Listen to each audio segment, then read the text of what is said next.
ce qui pourrait réveiller les questionnements vis-à-vis de Dieu ou vis-à-vis de la foi. Vous savez, c'est toujours dans le malheur que les choses se réveillent. La mort d'un proche questionne.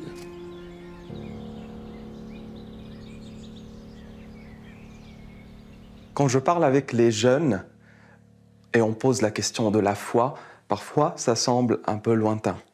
Mais quand on pose la question du sens, ça devient une question intime. Et je leur dis, la foi, c'est une question de sens. D'où nous venons? Où nous allons? Qui sommes-nous? Je constate que la dimension spirituelle, la question de la vie spirituelle se repose aujourd'hui beaucoup plus fortement en France, par exemple, qu'il y a 20 ou 30 ans. Sans doute devant les questions d'écologie, par exemple, les défis majeurs d'aujourd'hui, devant l'anxiété aussi, qui a beaucoup cru monter dans notre société. Mon cher Louis, à l'heure où tu lis cette lettre, la mort n'est plus un mystère pour moi. Mais elle demeure peut-être pour ceux qui restent l'occasion d'accéder à certaines questions existentielles. Je n'ai pas réussi de mon vivant à te partager l'importance de s'intéresser au sujet de la foi, et je connais ton indifférence à ces questions.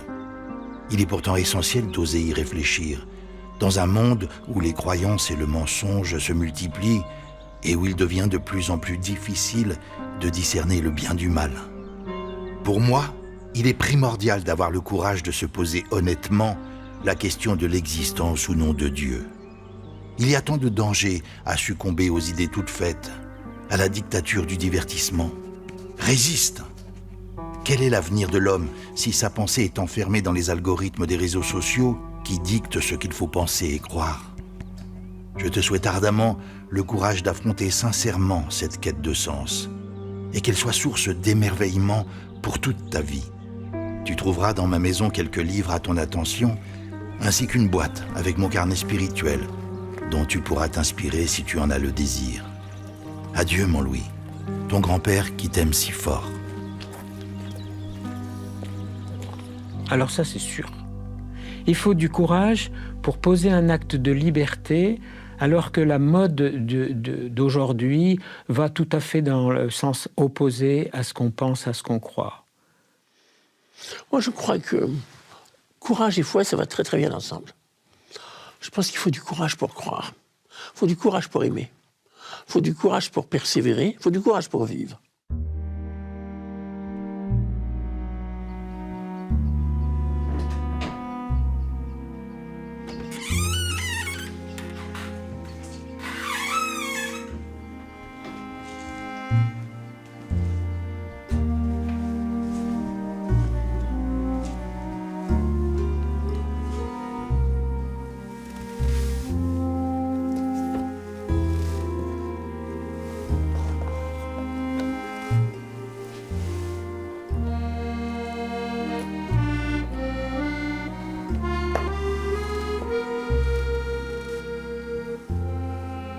On dit parfois que Dieu se cache, mais l'esprit qui s'interroge sur lui-même le pressent.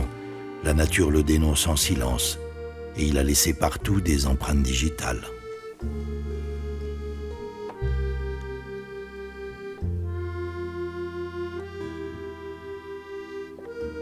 Je suis journaliste et auteur.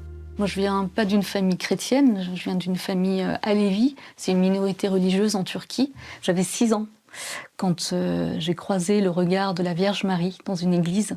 Je fais quelques pas et je lève les yeux et je vois la statue de la Vierge Marie avec son enfant dans les bras, avec Jésus.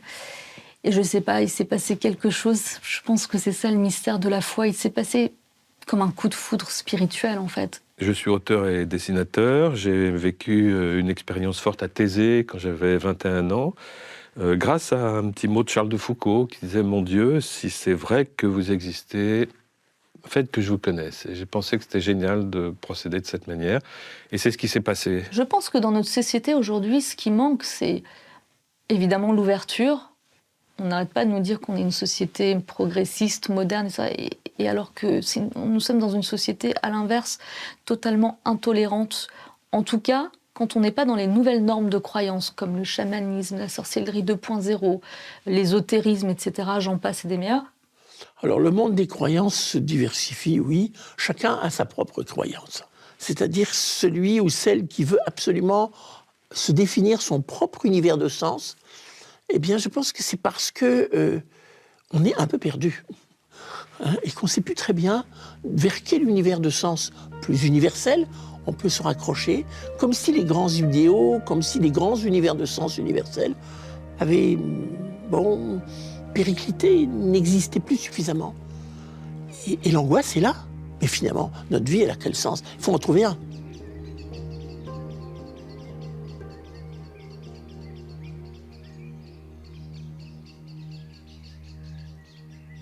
La grande différence, ce n'est pas entre croyants et non-croyants, mais entre ceux qui pensent et ceux qui ne pensent pas. Ceux qui posent les vraies questions de la vie et ceux qui survivent simplement.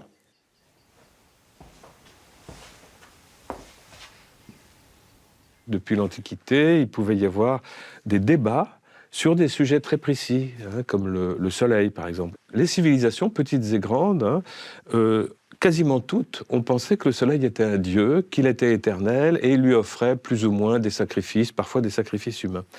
Et c'est très intéressant de constater qu'un peuple arrive et dit « pas question de faire ça ». Pas de sacrifice humain, et d'ailleurs votre soleil, c'est absolument pas un dieu, il n'entend rien si vous lui parlez, il ne voit rien, il s'en fiche complètement, donc vous perdez votre temps et c'est même malheureux de faire des sacrifices humains. Ce soleil, ce n'est qu'un lampadaire, voilà, lampadaire, luminaire, lampion, tout ce qu'on veut, quelque chose qui s'est allumé, qui s'éteindra, et qui entre les deux s'use inexorablement. Et qui dit ça dans l'histoire de l'humanité? Un seul peuple dans l'Antiquité, c'est le petit peuple hébreu. Il faut bien se rendre compte que dans la plupart de l'histoire de l'humanité, Dieu était évident, et il l'est encore pour la grande majorité de nos contemporains. Qu'on pense au Sud, à l'Afrique, l'Amérique latine, à l'Inde, ce grand pays, l'existence de Dieu ne se pose pas. Elle est évidente. Dieu est dans tout, et il est la clé de tout, et l'explication de tout, et voilà. Et en fait, cette question se pose dans l'Europe de l'Ouest, d'abord avec la redécouverte d'Aristote, mais surtout, évidemment, avec l'émergence des sciences, d'abord les sciences physiques, avec Galilée, qui est un nom emblématique, mais aussi avec Darwin, et la question de l'évolution biologique. En fait, il me semble qu'il y a beaucoup de malentendus et c'est ça qui fait que nos amis s'éloignent, prennent de la distance. Et moi-même, je l'aurais fait. Mais donc, un malentendu, c'est pas très gênant parce qu'on va pouvoir le remplacer par un bien entendu, à condition de travailler, à condition de s'y mettre. Voilà.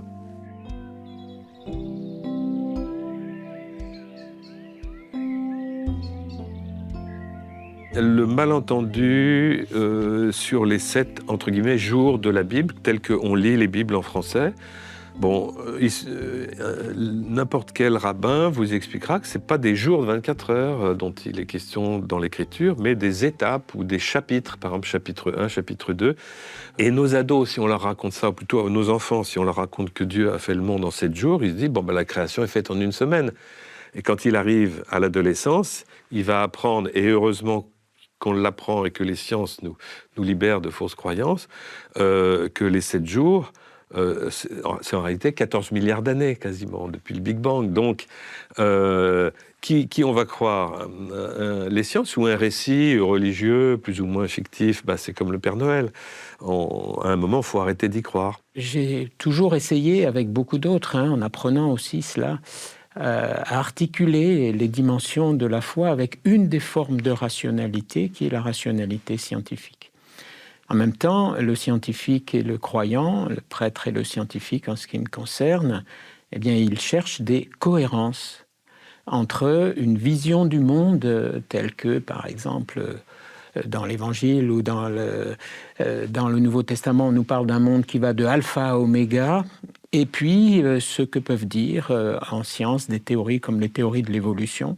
Parce que si les chrétiens de l'époque avaient accueilli paisiblement les remarques de Darwin sur l'apparition de la vie, puis ce qu'il appelle l'évolution, eh bien, ils auraient trouvé les bons arguments et se seraient rendus compte qu'un monde qui est fait par étapes, eh bien, c'est précisément dans la Bible, c'est précisément l'enseignement biblique. Il y a des éléments dans les sciences dures d'aujourd'hui, dans la biologie et les neurosciences, par exemple, qui nous montrent que le biologique, le psychique, le spirituel, la pratique spirituelle sont intimement interagissent. On peut voir des traces biologiques de l'exercice du psychisme et de la pratique spirituelle. Au niveau biologique, il y a des marqueurs de cela, voyez.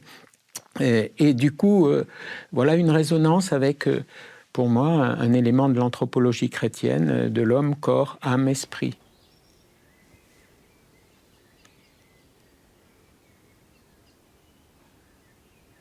Aider les gens à avoir des indices, non pas des preuves, et c'est pour ça que j'ai vraiment voulu appeler ça des indices pensables, parce que les indices, c'est beaucoup plus intéressant dans ce domaine, une enquête sur Dieu, que les preuves, parce que les indices, ça s'adresse à notre intelligence et à notre liberté. Et pas un lecteur ne peut dire « Ah, vous m'avez influencé à croire comme vous, machin ». Non, je vous ai donné des informations que j'appelle des indices. Ils sont tous vérifiables. On essaye d'articuler ça en distinguant bien les domaines. Il ne s'agit pas de trouver des preuves de l'existence de Dieu dans les sciences, de confondre les deux niveaux, d'amalgamer, de faire du concordisme, mais ni concordisme ni discordisme. Comment on peut articuler les deux? Et c'est possible en effet, et j'aime bien cette notion de résonance.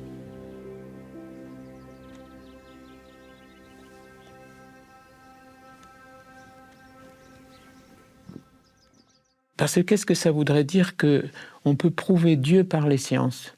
Ça voudrait dire que Dieu est une évidence? Mais il n'y a plus de foi. Vous n'avez pas foi en une évidence. Vous avez une évidence à laquelle vous êtes obligé d'adhérer. Le Dieu de Jésus-Christ est un Dieu qui se propose, est un Dieu d'amour qui nous entraîne dans une aventure qui n'est pas de l'ordre de la preuve, mais qui est beaucoup plus forte que cela, qui est de l'ordre de la transformation. Mais pour rendre sa pertinence à la foi chrétienne, il faut tout un travail pour dégager toutes les scories qui sont là-devant et qui nous empêchent d'aller au cœur des choses, quoi. Voilà. C'est un peu comme un lendemain de tempête, il y a des troncs d'arbres sur la route, etc. Bon, si on ne les enlève pas, les gens ont beau avoir la meilleure bonne volonté du monde, ils ne vont pas pouvoir avancer. Donc, il y a entre le Christ et chacun de nous un certain nombre de rochers et d'arbres. Et si on ne fait pas le boulot de Saint Jean-Baptiste, qui est un boulot de terrassier, qui le fera? Qui le fera? Je ne vois pas. Parfois, les athées nous accusent d'avoir une croyance.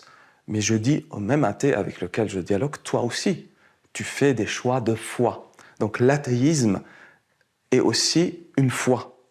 Et ils se sentent un peu, mais comment? Non, l'athéisme, c'est la raison. Est-ce que vous avez creusé tous les arguments possibles, imaginables, pour décider de l'athéisme? Est-ce que vous avez une certitude absolue que Dieu n'existe pas? Alors devant cet absolu, si la personne n'est pas naïve, elle me dit « non, je n'ai pas une certitude absolue ». Et je dis « voilà, tu es un agnostique ». Et je trouve que c'est déjà un acte de maturité de se reconnaître agnostique.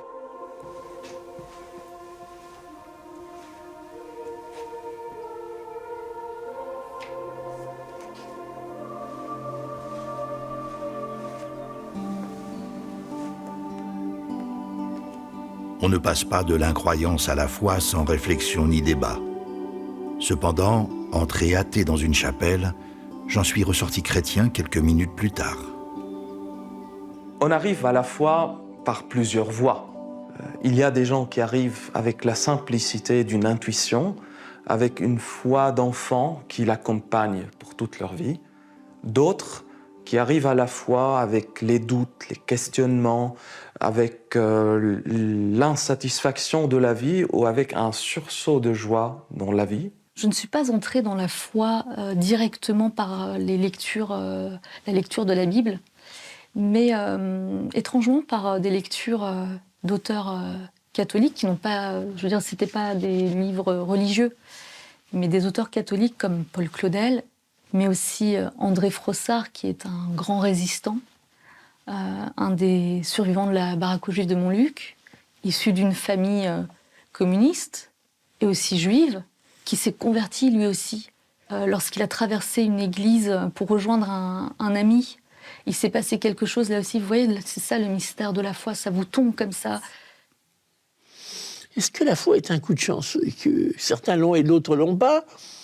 À vrai dire, c'est très mystérieux quand même, cette affaire-là. Hein. À 21 ans, je vais à Thésée avec une question. Je suis pas contre de prier, j'aime bien ça, ça m'apaise, ça me fait du bien, mais j'ai une question. Est-ce que quand je me mets dans cette attitude, est-ce que je me sens bien parce que c'est un peu comme le yoga? Voilà, je me fais une pause, je respire, je pense dans ma tête à Dieu, tout ça. Ou est-ce que c'est un peu physique, ou est-ce qu'il y a vraiment, quand je dis notre Père, un Père qui m'entend?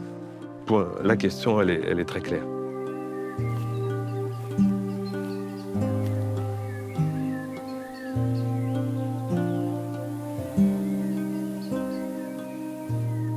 Est-ce que c'est une question d'expérience? Est-ce que c'est une question de rencontre? Est-ce que c'est une question d'intelligence? Je n'ai pas accès à quelque chose, voilà, je sais pas quoi. Est-ce que Dieu choisit comme ça, voilà, il a décidé 1 sur 3, 1 sur 10, et puis les autres 0, j'en sais rien, bon. Et puis il s'est passé quelque chose de physique qui a été pour moi la réponse. Je ne sais pas comment appeler ça, mais en tout cas je me suis senti visité, voilà, par le Christ et par son Père. Et si on me demande s'il y avait l'Esprit Saint, je dis j'en sais rien, parce que j'en sais rien. Voilà, j'ai eu ça, je me suis senti un peu comme si un bloc de beurre fondait, ou comme un bloc de glace. Enfin, c'est une expérience dont je n'ai pas pu mesurer la longueur, mais je sentais que j'étais libre par rapport à ça, que je pouvais me lever et partir, mais je voulais surtout pas que ça s'arrête. Bon. Il y a des gens qui me disent « Moi, je voudrais croire, mais je n'ai pas le don de la foi. » Ils disent « Quelqu'un l'a reçu, moi, je ne l'ai pas reçu. » À ces gens-là, je cherche de dire un enseignement génial de saint Augustin. Si vous voulez voir Dieu avant de croire, c'est comme si vous vouliez avoir le salaire avant de travailler. Tu veux voir Dieu? Pour ce grand prix, il y a un prix. Et ce prix, c'est la foi. La foi, c'est quand même une affaire de confiance. Et c'est une affaire d'ouverture. La confiance, c'est une affaire d'ouverture.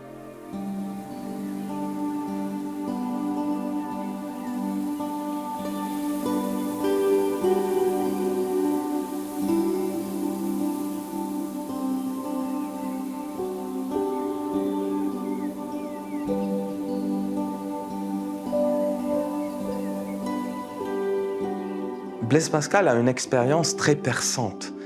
Il dit Dieu a laissé dans le cœur de l'être humain un trou tellement grand que seulement lui, il peut le combler. On a des besoins et on ne peut pas vivre comme des esprits purs qui ne satisfont pas leurs besoins. Mais après qu'on a satisfait nos besoins, on s'aperçoit qu'on a besoin de quelque chose de plus. Et ce besoin de plus, c'est le désir. Le désir, en nous, c'est un rappel de Dieu. Rien de créé pour remplir notre cœur, peut satisfaire notre cœur. Rien de beau, rien de bon, rien de vrai est suffisant pour combler notre cœur. Ça ne veut pas dire que c'est mauvais. Ça veut dire qu'on est fait pour plus.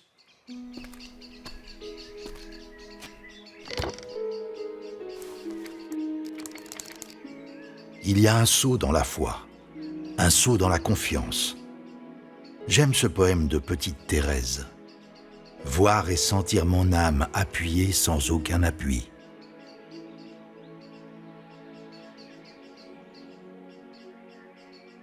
Bien sûr qu'il y a du savoir dans la foi, ne serait-ce que pour lire les textes. il y a une sagesse dans la foi. Mais le cœur de la foi, c'est cette force que donne la confiance. La confiance, d'une façon générale, que ce soit la foi, hein, fides, enfin c'est le même mot, hein, la confiance, j'ai l'impression, moi j'ai cru comprendre que la confiance, elle se mérite. On n'obtient pas la confiance du premier coup. Elle se gagne, elle se mérite. Elle se mérite à l'expérience. On voit si on peut s'appuyer sur quelqu'un à un moment donné, ou on constate sans l'avoir cherché que c'est le cas, tant mieux. Confiance en moi, confiance en l'autre, ça va ensemble. C'est-à-dire que j'ai grandi avec des parents qui ont su me faire confiance, mais moi je leur ai fait confiance de m'avoir fait confiance. Donc j'ai appris la confiance à travers eux. Voilà. C'est ça qui fait toute la différence avec des enfants qui n'ont pas eu, j'allais dire, ce support absolument nécessaire pour une vie, hein, que d'entrer dans une confiance réciproque. La foi avec, voilà. Et avec Dieu, c'est pareil. Et l'expérience qu'on peut faire de Dieu, elle passe aussi par ça, par la confiance. Nous ne sommes pas tous égaux face à la confiance. Et il se trouve que le Dieu d'Israël, on peut vérifier hein, dans les textes, le Dieu d'Israël passe son temps, mais vraiment passe son temps, à essayer de mériter la confiance de son peuple. Il envoie des types qui parlent pour lui, les prophètes, qui vont dire des trucs. Bon, ils reçoivent des cailloux où ils sont accueillis, etc., etc. Et c'est un chemin comme ça, quinquennat, du Dieu créateur du monde, qui, en même temps, vient mendier notre confiance. Abbaye de Lérins. J'y ai trouvé le silence intérieur, une présence, une fraternité, la joie.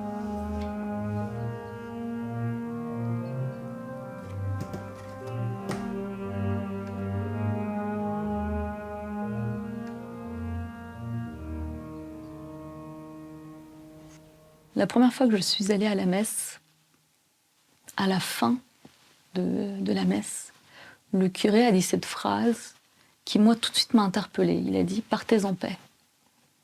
Pour moi, cette phrase, elle a vraiment résonné autour de la confiance.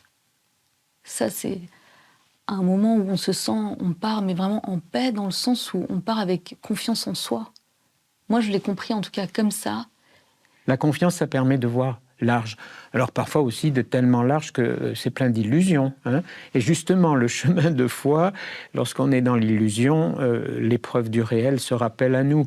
Et c'est tout l'ajustement d'un chemin de foi. C'est ce que les disciples de Jésus ont vécu au fur et à mesure de leur chemin avec Jésus. C'est une aventure d'ajustement, de transformation.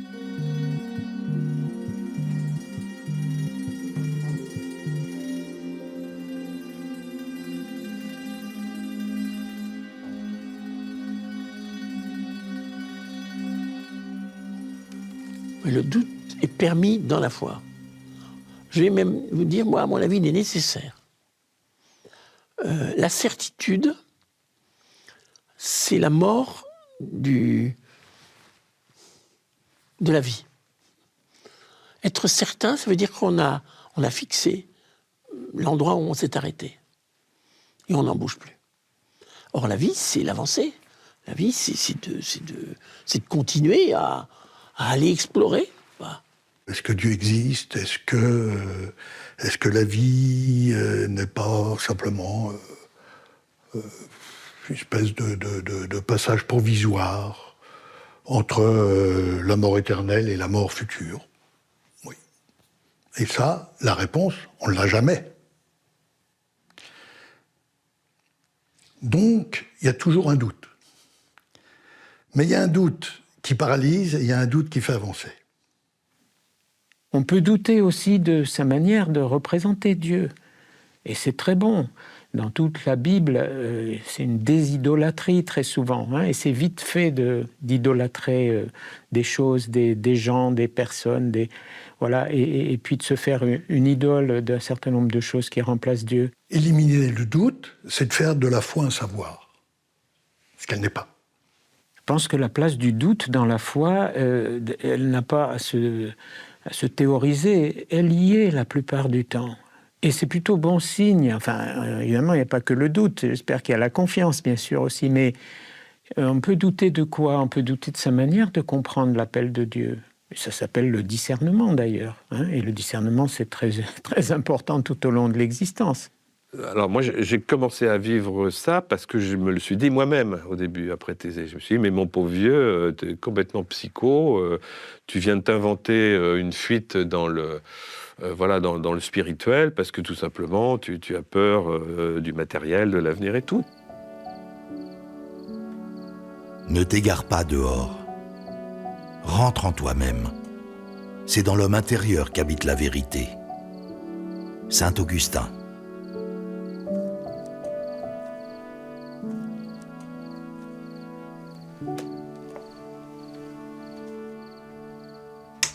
Quand Jésus dit « Je suis le chemin, la vérité et la vie », je suis le chemin, et il nous invite à le suivre. Mais j'ai plein de doutes. Où est-ce qu'il m'emmène? Par où ça va passer? Moi, j'ai pas tellement envie d'aller à droite, j'irai plutôt à gauche.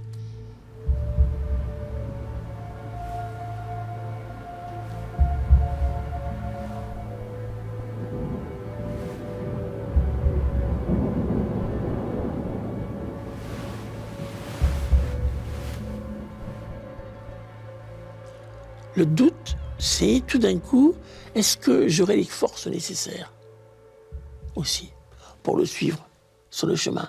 C'est pas simplement le doute du sens, c'est le doute de mes forces à faire. Le doute de moi-même, voilà.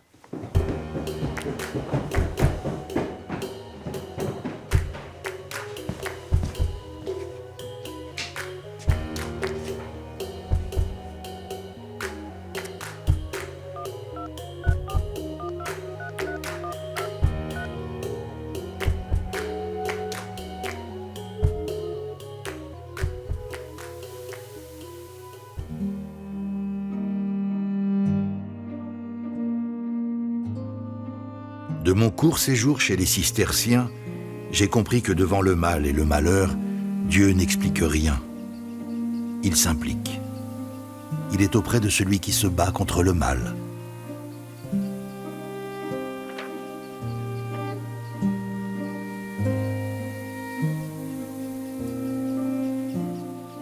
On m'a souvent dit, de manière parfois provocante, bien entendu, est-ce que vous ne pensez pas que c'est l'homme qui a inventé Dieu? Et ce que je réponds de plus en plus, c'est à 99% oui. Oui, je pense que devant la mort, devant l'anxiété, c'est depuis toujours qu'on a inventé des dieux d'ailleurs, des dieux. Mais je ne dis pas à 100% justement parce que dans la révélation chrétienne, eh bien oui, justement la question de Dieu se pose, mais surtout, Dieu se donne à connaître. Alors, je suis scientifique. Et quand on fait de la science, devant une énigme, grand outil qu'on essaye de régler, sur laquelle on essaye d'avancer, on essaye d'abord d'éliminer toutes les... On élimine des solutions. On dit c'est pas ça, c'est pas ça, c'est pas ça. Et ce faisant, on avance. C'est pour ça que quand je dis je ne crois pas à ce Dieu-là, je ne crois pas à ce Dieu-là, pour moi j'avance. Alors je pense que nous projetons nos propres affects, nos propres idées, nos propres expériences sur le Dieu auquel nous croyons. Donc j'ai éliminé le Dieu vengeur, j'ai éliminé le Dieu perpétuellement en colère, le Dieu comptable, le Dieu qui nous attend au tournant, qui n'est pas notre allié, qui n'est pas notre compagnon de route. Voilà. J'ai éliminé ces dieux-là. Bon. Reste un Dieu que je cherche, que moi j'ai appelé le Dieu des abîmes. Et pour moi, le meilleur guide dans cette affaire-là, ça reste Jésus, le Christ, avec sa tradition juive, qui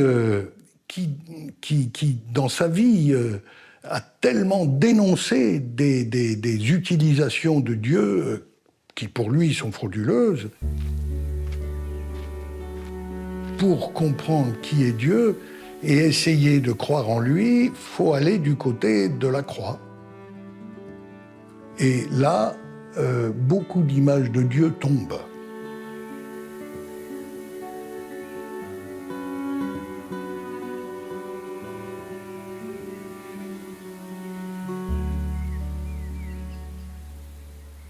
Un Dieu qui meurt sur une croix, ça s'invente pas. Justement, un Dieu qui se fait homme, ça s'invente pas. Justement, ce que l'homme n'est pas, c'est Dieu. Et quand il se prend pour Dieu, ça fait des catastrophes. Et c'est tous les jours, d'ailleurs, que c'est possible. Bon. Et voilà que celui, le Tout-Puissant, meurt sur une croix, entre deux bandits. Et en plus, selon le Deutéronome, celui qui est pendu au bois de la croix, c'est celui qui est maudit de Dieu. Il n'y a pas plus grande exclusion que ce que Jésus vit sur la croix. Ça ne s'invente pas. C'est pour cela les premiers chrétiens étaient considérés athées par les croyants de leur temps, parce que l'image purifiée de Dieu présentée par les chrétiens n'était pas cette image des dieux créés à l'image de l'homme. Ça, c'est un sacré chemin de désidolâtrie qui est formidable et très difficile parce que nous pensons à un Dieu tout-puissant qui sait tout, qui voit tout, qui peut tout. Et en fait, à travers le Christ, nous découvrons un Dieu qui meurt sur une croix, qui ressuscite certes, mais qui meurt sur une croix, qui va jusqu'à la non-puissance par amour donnée jusqu'au bout. Et c'est ça qui permet Pâques. Et c'est ça qui permet le passage de la mort à la vie. Et c'est ça qui vient rejoindre nos propres morts, nos propres difficultés et nos abandons à Dieu qui sont souvent des lieux de résilience, de rebond, de reprise de la vie.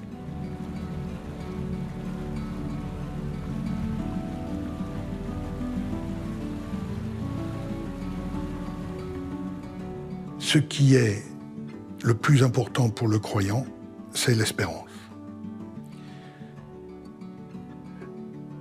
Pourquoi ? Parce que, effectivement, nous sommes dans un monde où l'espérance va plus de soi du tout. Et il y a des tas de raisons pour ça. Qu'on parle des guerres, évidemment, mais évidemment aussi des catastrophes écologiques. Comment espérer dans un monde où les générations suivantes, nos enfants, vivront moins bien, apparemment, en tout cas que nous.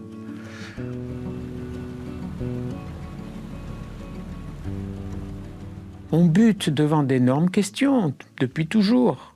Le mal, comment se fait-il qu'on puisse croire en Dieu alors que le mal est acteur tous les jours, hein? On le voit, et puis parfois de manière terrifiante. Et on pourrait se dire, il n'y a plus rien à attendre de la vie, quoi. Hein?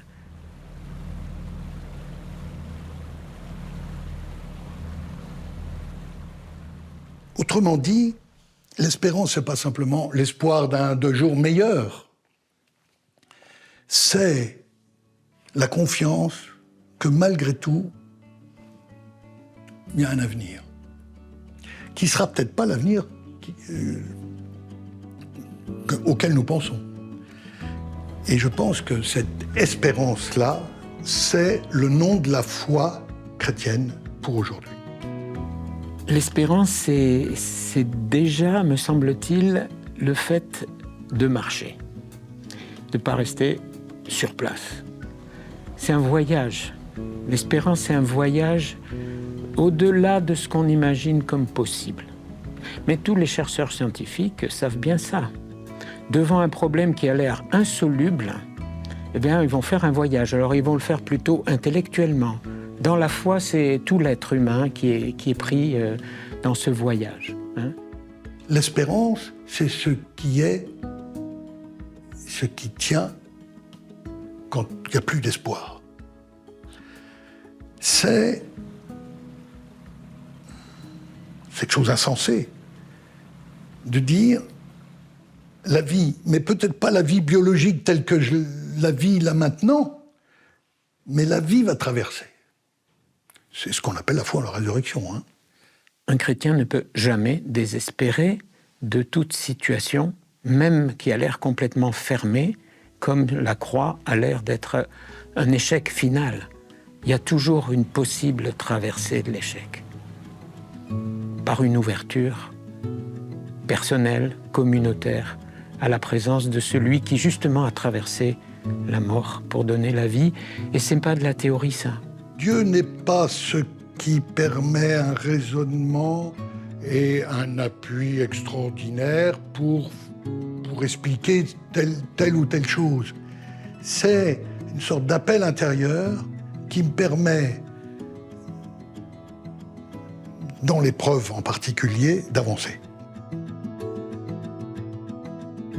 On ressent chez les gens, et même les jeunes générations, mais pas que, ce besoin de trouver un lieu à l'écart pour sortir de la confusion, en fait, et de trouver aussi, d'essayer de trouver quel sens ma vie peut avoir. Et ça, c'est la question existentielle est très forte.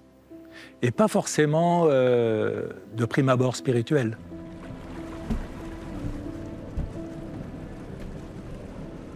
Je dirais la foi demande un engagement, parce que c'est une relation. Mais alors, ce qui est premier, cet engagement est possible que s'il y a quelque chose qui vient un peu chauffer notre cœur.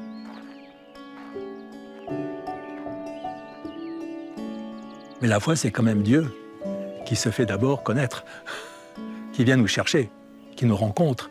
Il vient nous chercher le samedi saint, il descend au séjour des morts, et il remonte avec, moi je fais ce geste, c'est-à-dire, il remonte avec toutes nos misères, toute notre boue, toute notre fange, voilà. Et qu'il vient, j'allais dire, mettre à la lumière et sous le feu de l'amour de Dieu. Bon. Ça, je le crois profondément. C'est une présence qui ouvre cette espérance. Nous n'en sommes pas propriétaires, nous pouvons la recevoir, et voilà que cette présence, elle peut se dire chez tous ceux et celles qui ouvrent leur cœur, quel que soit leur horizon, quelle que soit leur vie, quel que soit le côté décousu de leur vie, à tout moment, cette présence est possible, y compris pour celui qui a fait n'importe quoi tout au long de son existence. C'est ce que nous montrent quelques grands saints qui se sont convertis.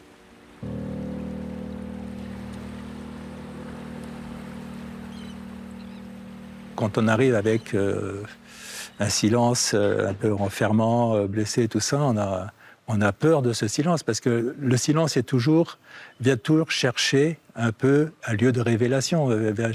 Et donc on a peur d'affronter cela.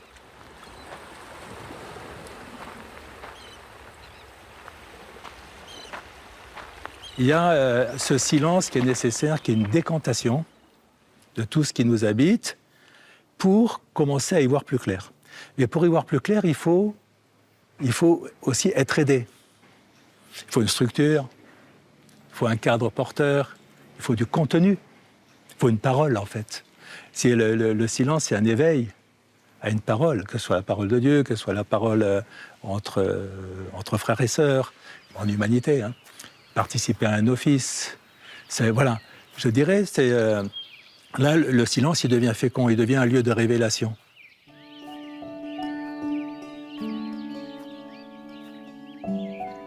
La rencontre du Christ, elle bouleverse les personnes qui ont ouvert leurs portes, ou bien qui ont la surprise de se laisser rencontrer par le Christ, parce que tout est possible.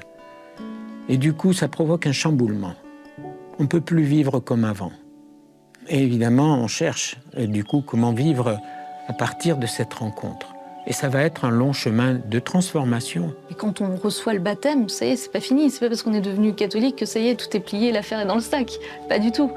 C'est un travail de tous les jours. C'est un effort. C'est pour ça que je dis que se convertir, c'est un engagement vraiment, c'est un vrai investissement. Cette relation à Dieu, elle m'engage dans la vie. Et du coup, le courage, c'est de dire, mais c'est aussi commencer à apprendre à connaître un peu mieux Dieu. Qu'est-ce qu'il me demande, au fond ?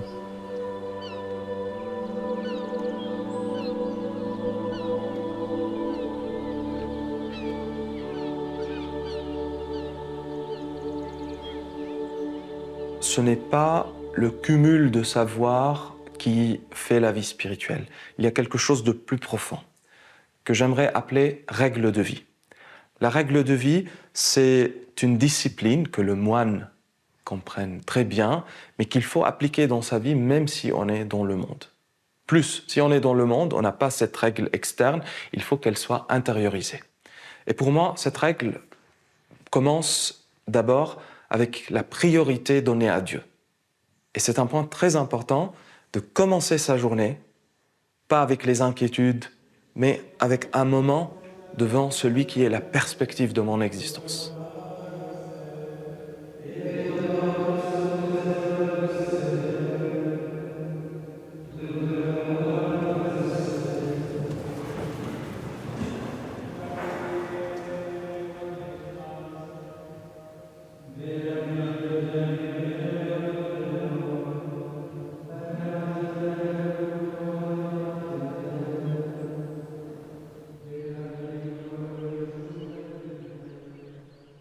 On aimerait tellement aimer. Et on y arrive tellement mal à aimer vraiment. Voilà. Eh bien, je pense qu'il vient nous dire, mais attends, calme-toi, si j'ose dire. On va apprendre ensemble, tu vas voir. C'est possible d'aimer. C'est possible de sortir de la misère. C'est possible de sortir de ce regard terrible sur toi et sur les autres. Puis peut-être sur moi, dit Dieu, j'en sais rien. Voilà. Être bon, c'est pas facile en fait. Je me rends compte que c'est vraiment un travail de tous les jours.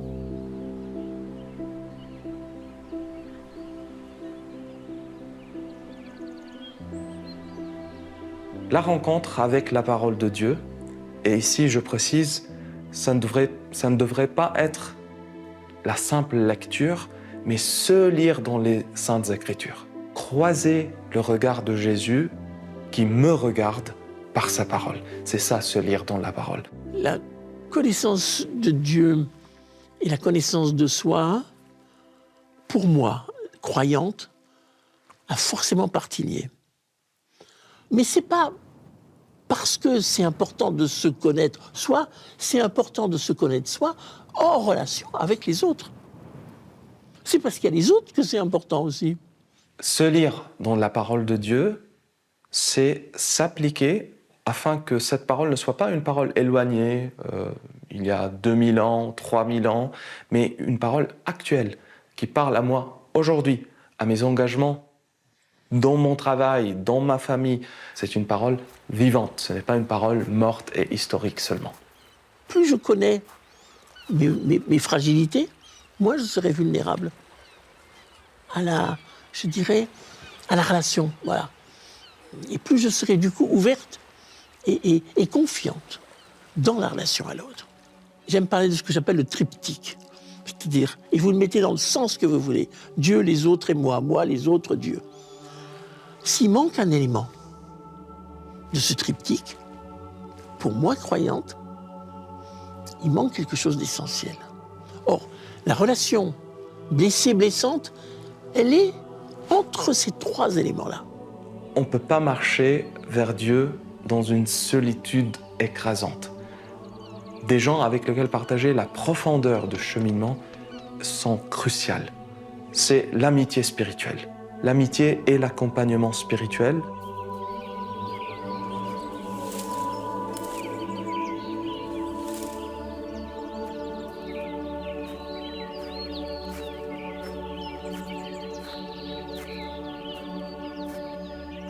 Quand on entre en relation avec Dieu et qu'il commence à éclairer notre vie d'une vision nouvelle, d'une compréhension nouvelle et tout, on se dit, ah oui, mais il faut aller jusqu'au bout. C'est pas rester au bord du chemin et juste aller à la messe ou faire des prières, non. Charles de Foucault disait « Ne parle pas trop de l'Évangile. Deviens un évangile vivant qui fera que les autres, en te voyant vivre, diront « Mais d'où ça vient, ce que tu penses et ce que tu vis ?» Je crois beaucoup aujourd'hui à cette manière d'être dans le monde. Soyons ces témoins, ces agents du Seigneur pour témoigner que l'amour est possible. Ça demande du courage, ça demande de la persévérance, ça demande de l'engagement, ça demande de la foi. La foi est une rencontre qui nous responsabilise. Et en particulier, en partie vers les plus vulnérables. Nous sommes responsables du frère. Et souvent, on peut entendre cette phrase, « Qu'as-tu fait de ton frère ?» Nous ne sommes pas responsables simplement de nous-mêmes, nous sommes responsables du frère. La vie avec Dieu et le don de la vie avec Dieu se fait à travers même les petites choses, tout simplement, à travers la vie fraternelle, la qualité de la relation, l'entraide. Je pense que la conversion qu'on peut proposer à d'autres sur des terrains de la vie sociale, il faut déjà commencer par la vivre nous-mêmes. Et ce n'est pas au-dessus de la mêlée que le chrétien se positionne en donnant des leçons de morale aux autres, mais du dedans d'une recherche sociétale. Le courage de la foi, c'est d'accepter d'avancer à travers les imperfections, les faiblesses, à travers ce qu'on est en vérité. Et c'est du dedans que le Dieu d'amour du christianisme se fait ressentir, s'expérimente du dedans de toute la création, du dedans d'un débat qui a l'air complètement sclérosé, du dedans d'une société qui perd ses repères. Oui, ça c'est vrai, mais non pas comme des donneurs de morale, des donneurs de leçons, car ça c'est irrecevable et encore plus aujourd'hui qu'hier. Et puis le courage de la foi, c'est de dire j'ai quelque chose à faire dans ce monde, même si ce n'est pas grand, mais voilà, c'est m'ouvrir à la responsabilité de ce que Dieu me demande en tant qu'enfant de Dieu, d'être humain. Dans la pensée sociale chrétienne, qui est si importante comme point de repère, la reconnaissance de la dignité humaine, la reconnaissance de l'importance de construire le bien commun, l'option préférentielle pour les plus pauvres, ça nous oblige à regarder, y compris les progrès technologiques d'ailleurs. Est-ce que c'est un service du bien commun? Est-ce qu'ils sont un moyen pour reconnaître la dignité de toute personne? Est-ce que je peux penser le développement de l'intelligence artificielle au service des plus démunis? Ce sont des points de repère qui transforment radicalement notre manière d'être intelligent, oui.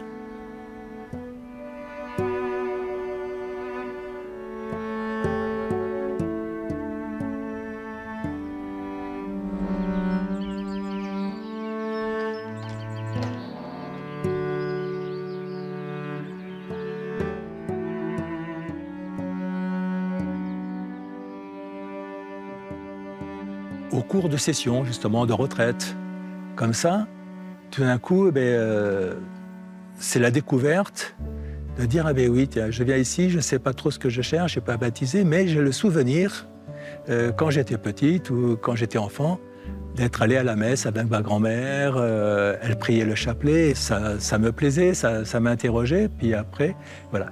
Et ça, ce sont ces souvenirs-là qui remontent à la surface, parce qu'on voit qu'il y a une graine qui a été semée à ce moment-là. Et cette graine, Dieu est patient.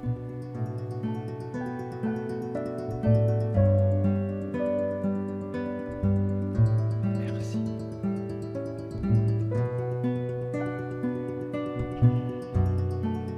Il y a des choses qui habitent notre mémoire, des bonnes graines qui habitent notre mémoire et qui ne nous quittent pas parce que dans le fond, ça reste une expérience bonne de la vie.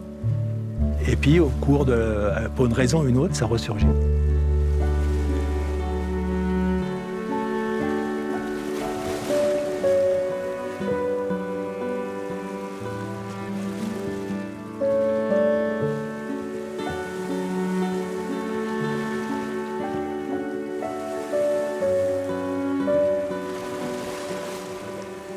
La recherche, la quête de Dieu, c'est la quête de l'intime.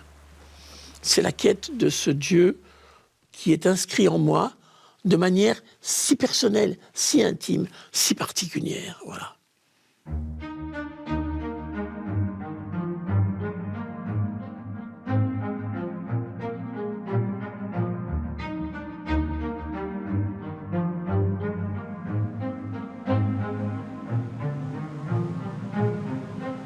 Dans les prières de l'Église, il y a une hymne magnifique qui dit « N'avez-vous pas un monde immense en vous ?» C'est ce que j'ai envie de dire à tout le monde, chrétien, autre religion, sans religion, athée. Le chemin de l'intériorité, un monde immense en vous.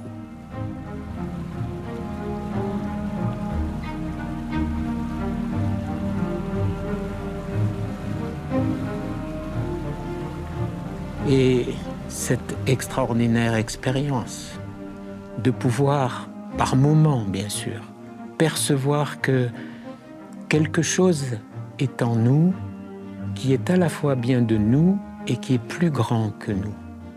Peut-être même, on pourra dire un jour, quelqu'un parle en nous qui nous correspond et qui est en même temps plus large que nous. Nous sommes habités d'une infinie présence et l'aventure de l'intériorité est une aventure extraordinaire qui n'est pas coupée du réel de l'existence, mais qui est d'accueillir un souffle et tout le monde, sans aucune exception, peut entrer dans ce souffle.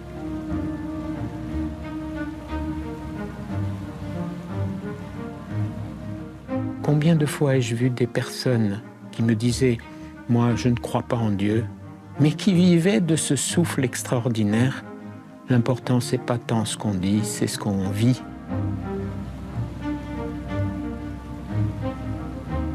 Il est déjà là. Et ce chant nous dit « Ne le voyez-vous pas »